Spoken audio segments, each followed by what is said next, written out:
სულ ცოტა ხნის წინ დასრულდა სამძებრო საგამოძიებო მოქმედებები ადგილზე, რომლის შედეგადაც ამოიყვანეს ავტომობილი დაახლოებით 3 საათის შემდეგ 3 საათზე მეტი ხნის განმავლობაში ცდილობდნენ ავტომობილის ამოყვანას, რომელიც მეტეხის ხიდიდან გადავარდა მდინარე მტკვარში და უკვე შეგვიძლია ოფიციალურად და დადასტურებით ვთქვათ, რომ შემთხვევის შედეგად გარდაცვლილია ერთი ადამიანი, ახალგაზრდა მამაკაცი, რომელიც თავად მართავდა ავტომობილს. ეს არის ის ადგილი მეტეხის ხიდზე, რომელსაც ახლა მაყურებელი კადრში ხედავს, სადაც ავტომობილმა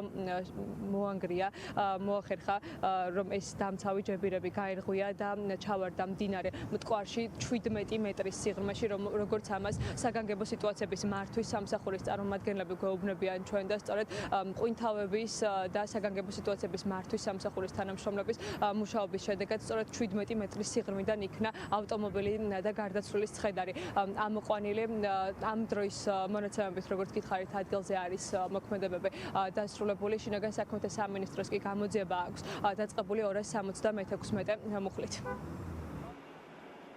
112-დან შემოსული ინფორმაციის საფუძველზე მეტეხის ხიდიდან გადავარდა ავტომობილი, ადგილზე გამოცხადდა მეხანძრე მაშველთა და მეხანძრე მაშველ ყვინთავდა ჯგუფი.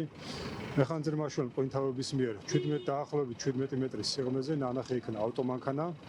განხორციელდა სამაშველო ღონისძიება ავტომანქანის ამოყვანასთან დაკავშირებით და ავტომანქანაში ნანახი იქნა ახალგაზრდა მამაკაცის ცხედარი. ვინაობა ჯერჯერობით ჩვენ არ ვიცით, მაგას დააზუსტებს პოლიცია, დამატებით ინფორმაციაც ახალგაზრდა მამაკაცის ცხედარიდან. ახალგაზრდა მამაკაცის ცხედარი. 3 საათზე მეტ ხანს მიმდინარეობდა მდინარე მტკვარში სამძებრო სამუშაოები და როგორც საგანგებო სიტუაციების მართვის სამსახურის წარმომადგენლები ამბობენ, რადგან 17 მეტრის სიღრმეში იყო ავტომობილი, ამის გამო გართულდა სამძებრო და შესაბამისად ამოყვანის სამუშაოები ადგილზე. როგორც გითხარით, შინაგან საქმეთა სამინისტროს 276 მუხლით აქვს გამოძიება დაწყებული, რაც ტრანსპორტის მოძრაობის წესებისა და ექსპლუატაციის წესების დარღვევას გულისხმობს.